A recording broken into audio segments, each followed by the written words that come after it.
Hello everyone. তো কালকে আমার একটা পার্সেল এসেছে, তোমরা তো ব্লগেই দেখেইছো। তো সেটা আজকে আমি ওপেন করব, তো তোমাদের সাথে ভাবলাম শেয়ার করি। তো এটা আমি মিশোর থেকে অর্ডার দিয়েছি, একটা আর কি প্যান ওড়না সেট কুর্তা। তো এটা এখন আমি আনবক্সিং করব, তো তোমরা দেখো কেমন এসেছে জানি না। মোবাইলে আর কি দেখেছি, এটা রিভিউ অনেক ভালো এসেছে, তাই আমি অর্ডার দিয়ে দিয়েছি। তো রেড কালার, মানে প্যাকেটের বাইরে থেকে দেখা যাচ্ছে কীরকম একটা মেরুন কালার। তবে দেখি কীরকম।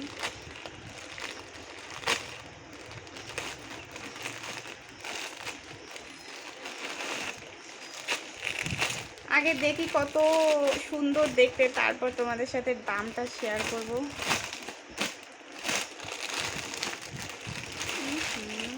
যেটা ভেবেছিলাম সেটা তো না, অন্যটা তো পিছলাম।